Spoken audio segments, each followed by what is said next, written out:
Krishna friends, Radhe Radhe. कैसे हैं आप सब? आई हो पाल गोपाल की कृपा से सभी स्वस्थ और मस्त होंगे।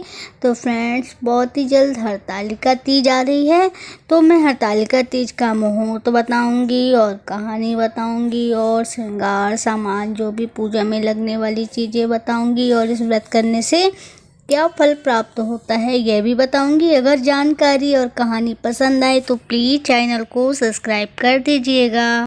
तो फ्रेंड्स, हिंदू पंचांग के अनुसार इस बार बहुत ही अच्छा दिन सोमवार का दिन 18 सितंबर को पड़ रहा है। तो 18 सितंबर को ही हरतालिका तीज का व्रत रखा जाएगा। देवों के देव महादेव और माता पार्वती जी की पूजन की जाएगी। और अब मैं पूजा का शुभ मुहूर्त बताती हूँ। पंचांग के अनुसार 17 सितंबर को 11:08 से तृतीय तिथि जो है शुरू होगी और जो अगले दिन यानी कि 18 सितंबर को दोपहर 12:39 तक होगा। ऐसे में उदया तिथि के अनुसार यह व्रत 18 सितंबर को ही रखा जाएगा। 18 सितंबर को सुबह 6 बजे से रात्रि 8:24 तक ही इसका शुभ मुहूर्त है, जो पूजा का शुभ मुहूर्त है। और फ्रेंड्स, इस व्रत का नाम हरतालिका तीज क्यों पड़ा?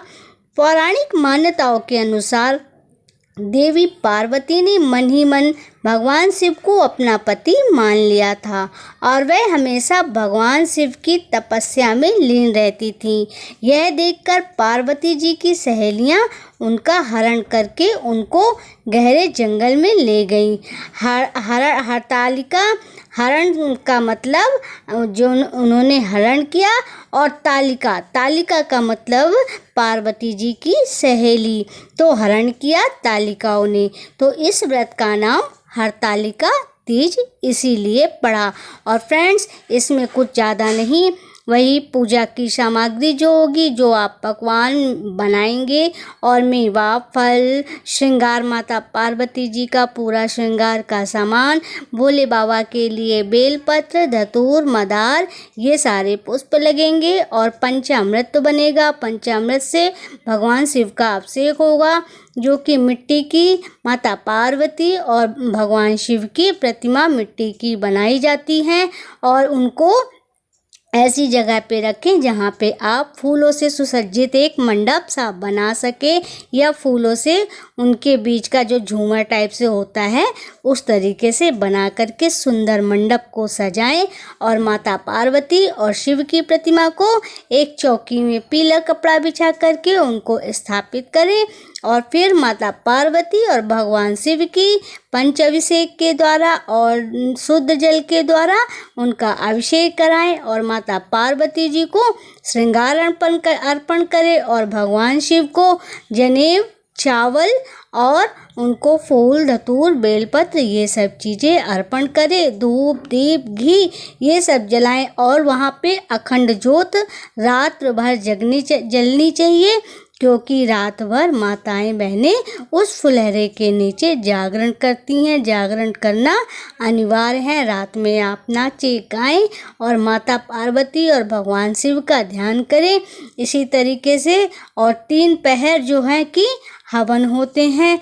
एक 12 बजे होगा, फिर रात्रि को 2 से 2:30 बजे के बीच होगा, फिर एक सुबह 5 बजे होगा। सुबह 5 बजे जब आप दोबारा से नहा करके और माता का श्रृंगार लें, श्रृंगार लेने के बाद फिर उनकी आरती करें, उन्हें दूध और पूड़ी का भोग लगाएं। सुबह 5 बजे जो दूध पूड़ी का भोग लगाने के बाद फिर आप उनको विदा करें और उनका विसर्जन करें और फिर उसके बाद सुबह किसी ब्राह्मण को दान करके तभी इस व्रत का पारण किया जाता है।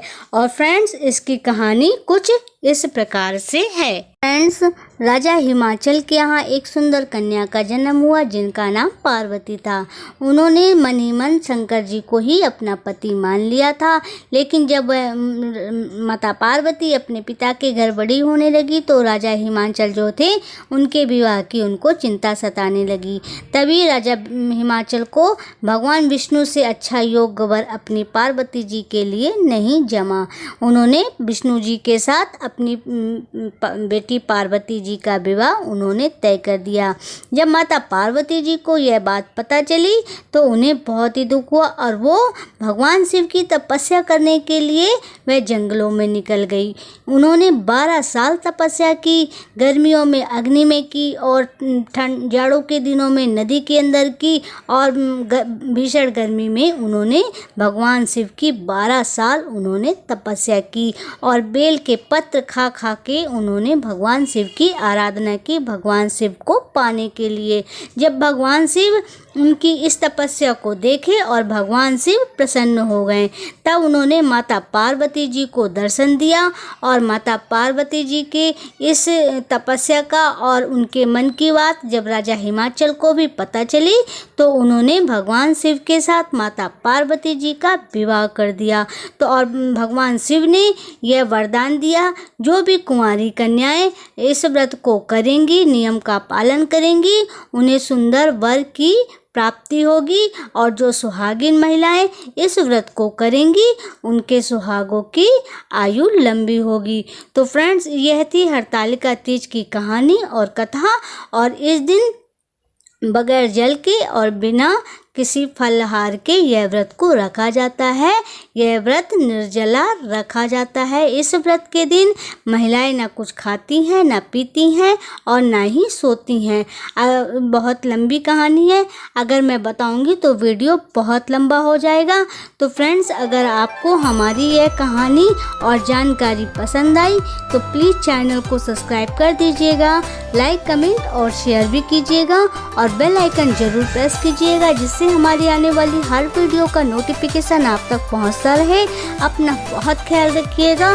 हम फिर से मिलेंगे एक नए वीडियो के साथ। जय श्री कृष्णा, राधे राधे।